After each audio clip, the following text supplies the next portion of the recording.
Hi children, good morning and welcome to the second session of chapter 1 chemistry, that is chemical reactions and equations. In the previous session, you have learned about what are chemical changes, what are chemical equations and how to balance chemical equations, etc. etc. Also you learned about what are chemical reactions too. So in this session, let us discuss about how chemical reactions are classified. You know that a chemical reaction is a chemical change in which the reactants are converted into new substances called products.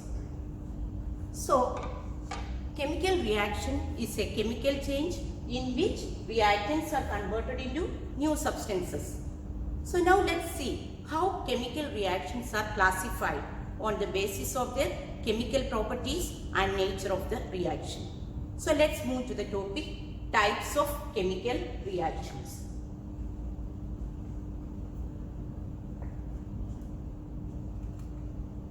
Types of reactions. Among that, the first one is combination reaction. So we are going to learn in detail about combination reactions. Let's start with combination reaction by taking few examples around us. The first one is burning of coal. Burning of coal. You know that coal is carbon. When carbon burns in oxygen, let's see what happens. Look at this picture. Here, burning of carbon is shown. What can you observe from this? You can see that when carbon is burnt or when coal is burnt, heat, light and a gas is produced. So what are your observations? When coal is burnt, heat is produced, light is produced, along with that a gas is getting evolved. So let's see how to represent the burning of coal. You know, coal is carbon. Burning means combining with oxygen. So how do we write it? C plus O2 gives CO2. Along with that, heat plus light is produced. Look at this equation once again. Carbon is burned in oxygen. Carbon dioxide is produced. Not only carbon dioxide, along with that, two different forms of energy is getting evolved. That is heat and light. When you write equation, you see carbon is an elemental form. So writing it as C, it's a non-metal. Oxygen is a gas. So when we write about the atomicity of oxygen, we should take care of its atom. When we write oxygen, gases like oxygen, we should take into consideration the atomicity. You know, oxygen is a diatomic gas, so its atomicity is 2. So whenever you write equations, see the atomicity. So C plus O2 gives CO2. Let's move to another example that's also very familiar for you. That is burning of magnesium. In your last year practical sessions, you might have seen burning of magnesium. Your teacher might have demonstrated that for you. So how do we represent burning of magnesium? Magnesium, how do we write? Mg. Burning means combining with oxygen. So when magnesium is burned, Mg plus O2, what do we get? Magnesium oxide. See, look at this picture. Magnesium is burnt. Burning of magnesium is shown. So when magnesium burns, heat and light is produced. Along with that, a white ash-like substance called magnesium oxide is produced.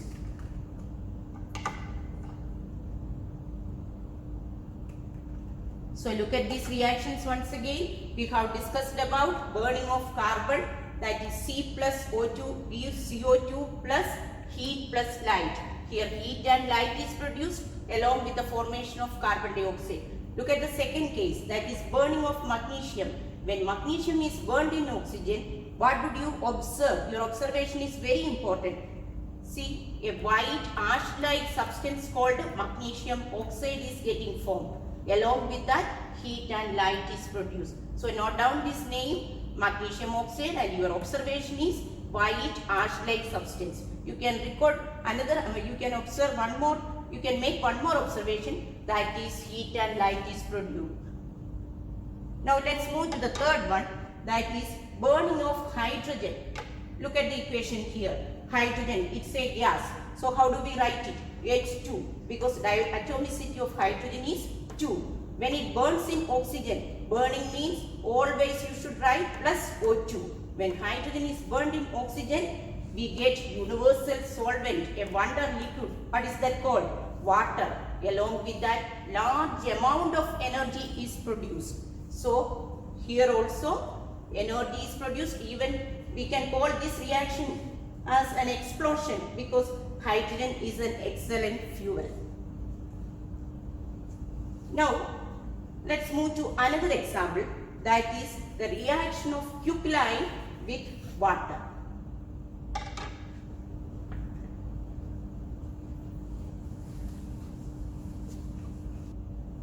Let's move to the third example, the fourth example, that is reaction of quicklime.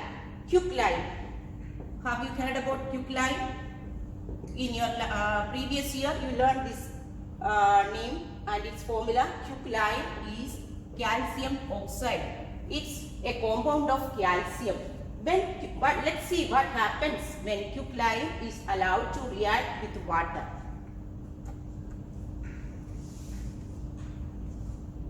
Look at this. It's a copy of your textbook only. So look here. Take the reaction of quicklime is shown. Take a small amount of quicklime in this beaker and to that add a few drops of water.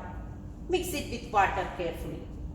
Then touch the tester. Touch the beaker in which you are doing the experiment or touch the reaction vessel.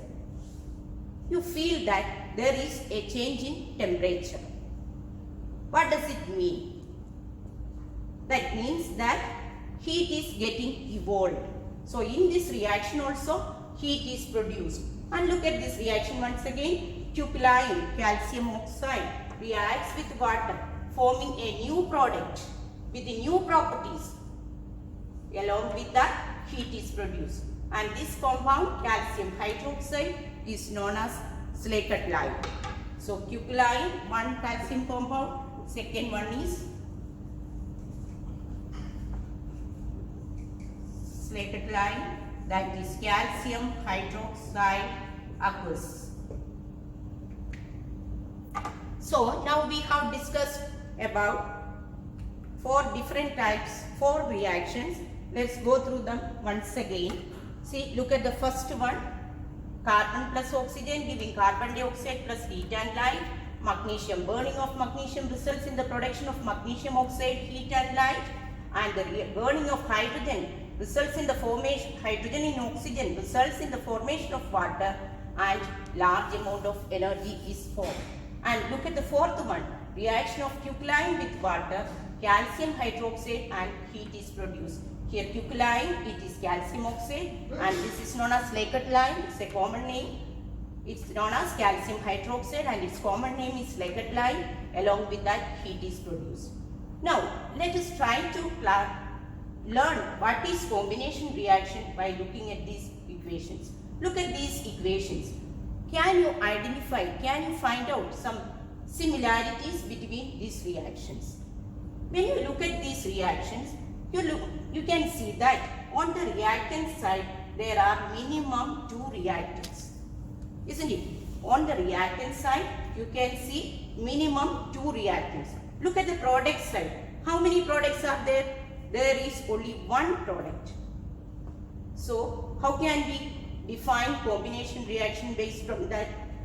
Combination reaction is a reaction in which 2 or more reactants combine to form a single new substance. So, what's a combination reaction? It is a reaction in which 2 or more substances combine to form a new single substance. Do you understand?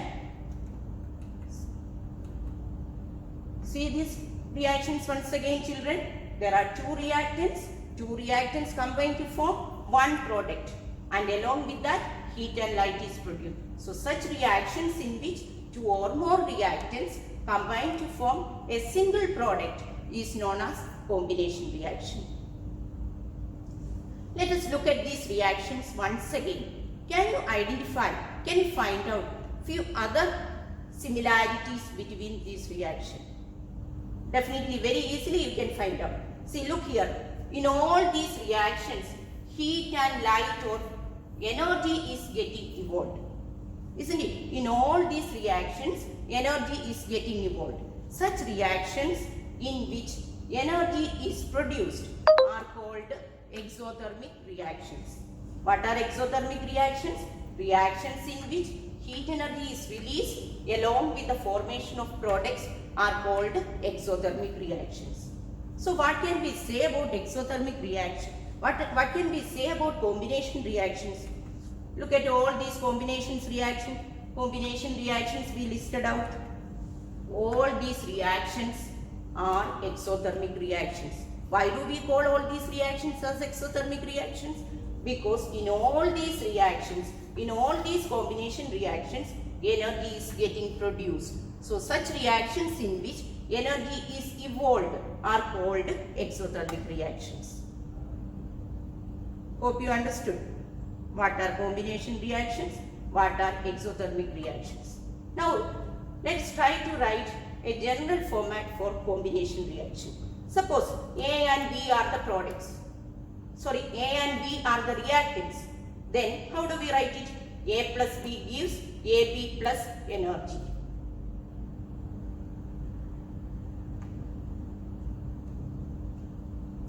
Now, let's see an application of those reactions we learned. Here, the last reaction, that is reaction of quicklime with water. That's an important reaction. It's an exothermic reaction. Also, it is a combination reaction, and it is an important reaction in your examination point of view because this reaction has got an application. You look at this compound, calcium hydroxide. Calcium hydroxide is the chemical name, CaOH twice is the chemical formula, and slacked lime is the common name. So this solution, a solution of calcium hydroxide, is used for whitewashing our walls. What could be the chemistry behind it? Why do we use CaOH twice for whitewashing the walls? Let's see what happens.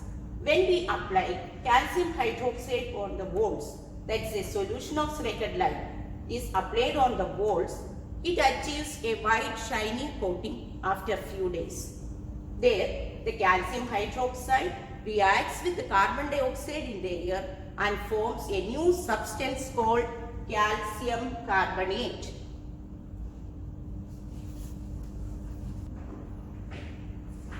So let's see the reaction. So let's see what happens when calcium hydroxide is applied on the walls. Calcium hydroxide reacts with carbon dioxide in the air and forms a new substance that gives shiny look to our walls, that is calcium carbonate. Along with that, water is produced. So when we apply calcium hydroxide on the walls, it reacts with carbon dioxide in the air and forms a shiny substance called calcium carbonate. This calcium carbonate gives the walls the shiny look. This is an application of the reaction between quicklime and water.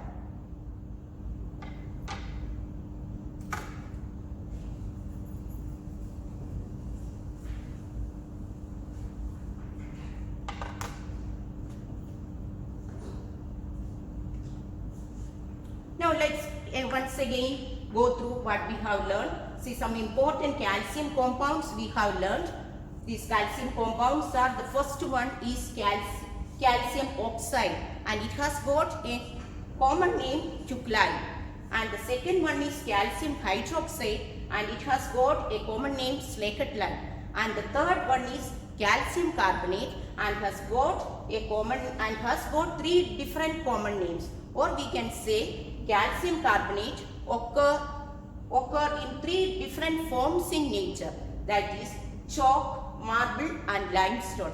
These three are the three different forms in which calcium carbonate is found in nature, and it's very important, these compounds of calcium and the calcium carbonate, the different forms of calcium carbonate is a repeated board question. So look carefully, note down all these points.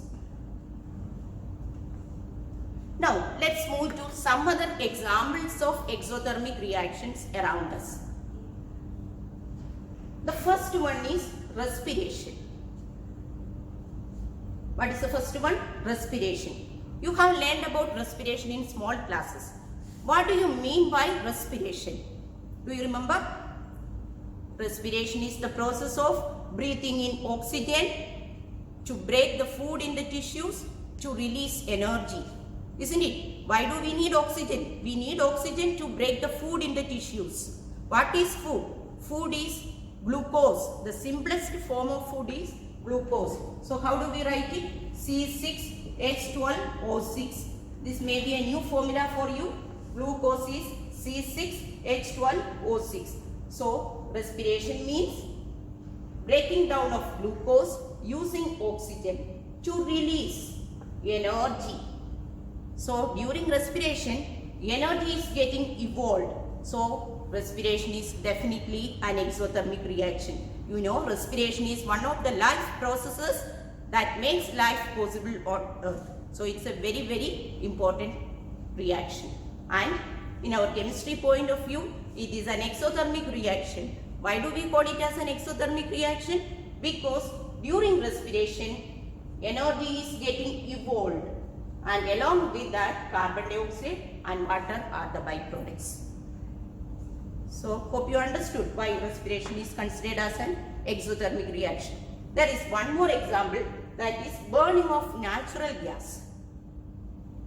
We discussed about lot of burning processes, burning of carbon, burning of magnesium, burning of hydrogen. There is one more burning. You know, burning, definitely burning results in the production of energy. So without any doubt you can say burning is exothermic. But here the example is burning of natural gas. So you must know what is natural gas.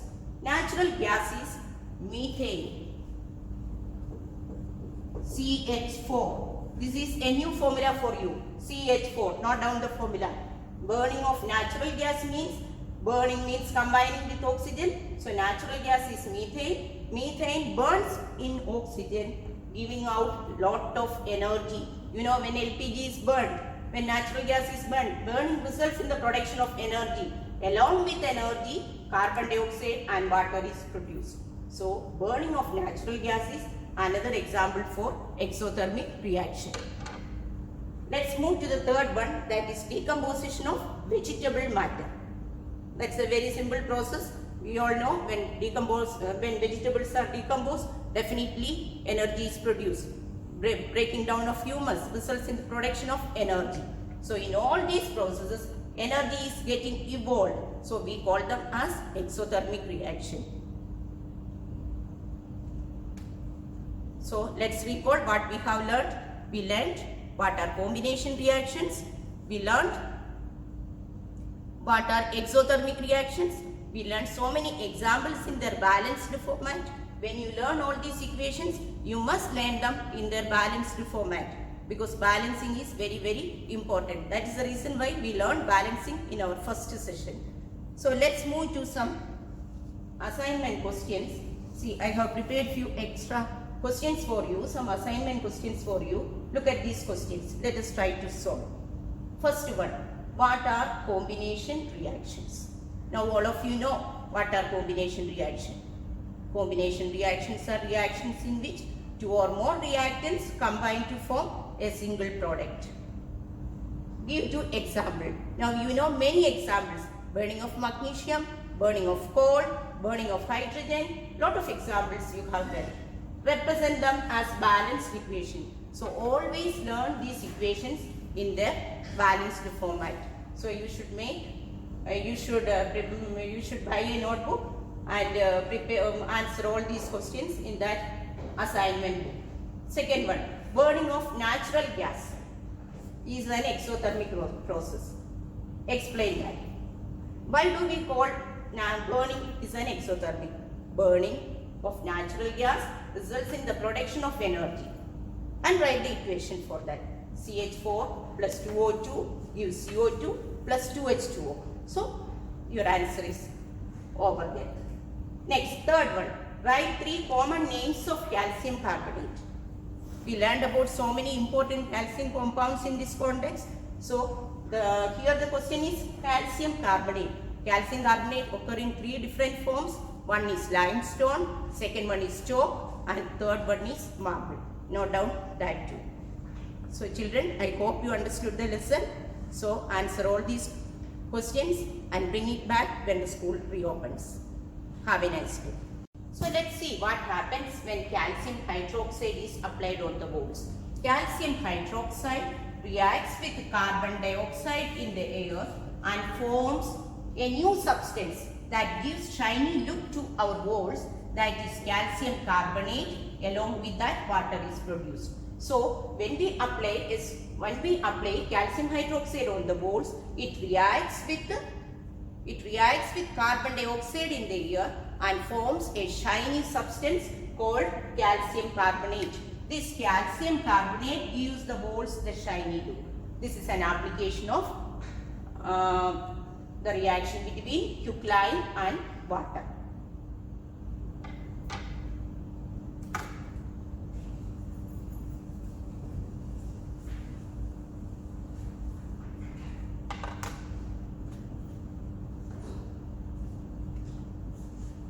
Now let's once again go through what we have learned. See some important calcium compounds we have learned.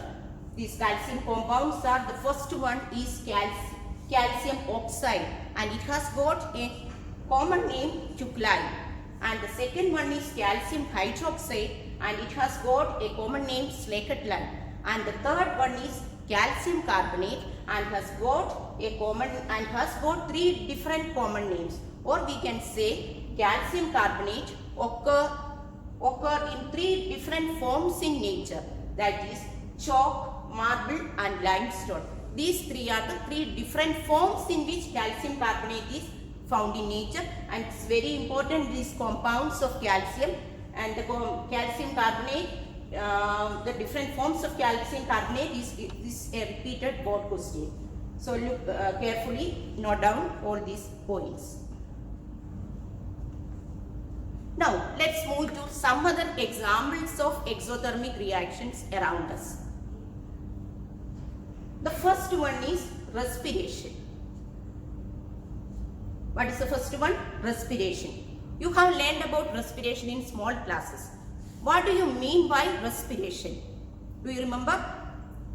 Respiration is the process of breathing in oxygen to break the food in the tissues to release energy. Isn't it? Why do we need oxygen? We need oxygen to break the food in the tissues. What is food? Food is glucose. The simplest form of food is glucose. So how do we write it? C6H12O6. This may be a new formula for you. Glucose is C6H12O6. So respiration means breaking down of glucose using oxygen to release energy. So during respiration, energy is getting evolved. So respiration is definitely an exothermic reaction. You know, respiration is one of the life processes that makes life possible on earth. So it's a very, very important reaction. And in our chemistry point of view, it is an exothermic reaction. Why do we call it as an exothermic reaction? Because during respiration, energy is getting evolved. And along with that, carbon dioxide and water are the byproducts. So, hope you understood why respiration is considered as an exothermic reaction. There is one more example, that is burning of natural gas. We discussed about lot of burning processes, burning of carbon, burning of magnesium, burning of hydrogen. There is one more burning. You know, definitely burning results in the production of energy. So without any doubt you can say burning is exothermic. But here the example is burning of natural gas. So you must know what is natural gas. Natural gas is methane, CH4. This is a new formula for you, CH4. Note down the formula. Burning of natural gas means, burning means combining with oxygen. So natural gas is methane. Methane burns in oxygen, giving out lot of energy. You know, when LPG is burned, when natural gas is burned, burning results in the production of energy. Along with energy, carbon dioxide and water is produced. So burning of natural gas is another example for exothermic reaction. Let's move to the third one, that is decomposition of vegetable matter. That's a very simple process. We all know when vegetables are decomposed, definitely energy is produced. Breaking down of humus results in the production of energy. So in all these processes, energy is getting evolved. So we call them as exothermic reaction. So let's recall what we have learned. We learned what are combination reactions. We learned what are exothermic reactions. We learned so many examples in their balanced format.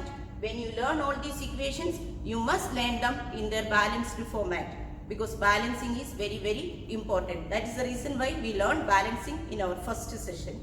So let's move to some assignment questions. See, I have prepared few extra questions for you, some assignment questions for you. Look at these questions. Let us try to solve. First one, what are combination reactions? Now all of you know what are combination reactions. Combination reactions are reactions in which two or more reactants combine to form a single product. Give two examples. Now you know many examples. Burning of magnesium, burning of coal, burning of hydrogen. Lot of examples you have there. Represent them as balanced equation. So always learn these equations in their balanced format. So you should make, you should buy a notebook and prepare answer all these questions in that assignment book.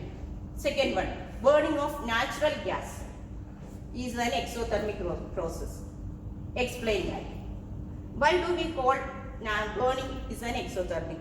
Burning of natural gas results in the production of energy. And write the equation for that. CH4 plus 2O2 gives CO2 plus 2H2O. So your answer is over there. Next, third one. Write three common names of calcium carbonate. We learned about so many important calcium compounds in this context. So here the question is calcium carbonate. Calcium carbonate occur in three different forms. One is limestone, second one is chalk, and third one is marble. Note down that too. So children, I hope you understood the lesson. So answer all these questions and bring it back when the school reopens. Have a nice day.